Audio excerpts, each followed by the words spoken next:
You ever notice how when you're encountering tribulation, you have hard times? You desire for those hard times to go away. Seriously. I mean, listen, I said last night I couldn't sleep. It's been like 3 weeks. I promise you, I sat with the desire to sleep.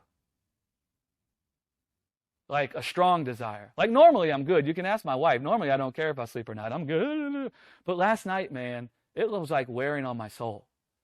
And so it was like tribulation. I mean, 3 weeks now. And I'm like, and my shoulders now. So I got there was no end in sight to me being able to sleep. And so I was in the midst of tribulation. And I got like a strong desire to sleep. A strong desire to have peace and rest. And what I found was all of a sudden my mind started thinking of all the different ways I could find sleep. And my mind started thinking about all the different ways I could find out what's wrong with me. And my mind started thinking about all the different things I could put to work in order to try to help myself sleep. And all of a sudden I realized I become double-minded. All of a sudden I realized that I was looking to something other than God for what I needed.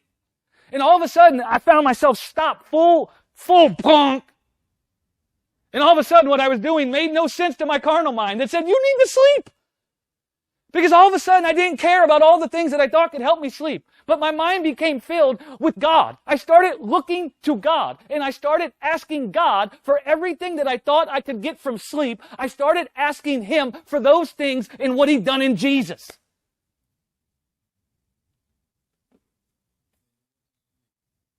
And I did go to sleep. And I did go to sleep.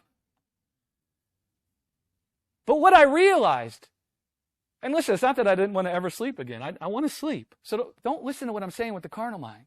What I realized is that what God's done in Jesus possesses the ability to serve me with what I'm not getting from the sleep.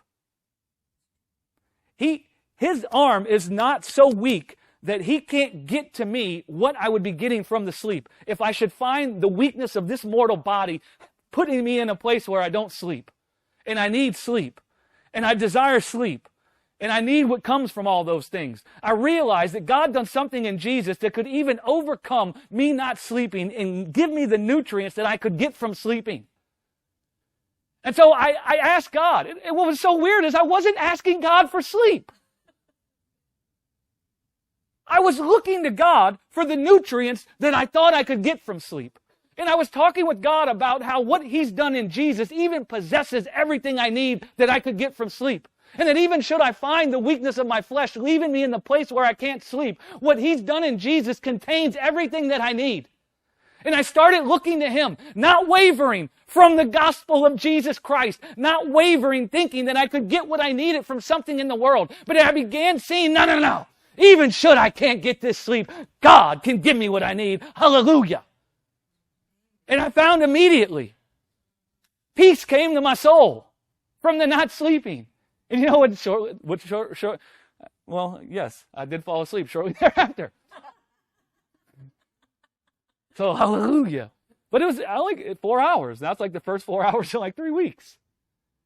But that dynamic I just described is what James is talking about. These guys were in the middle of hard times.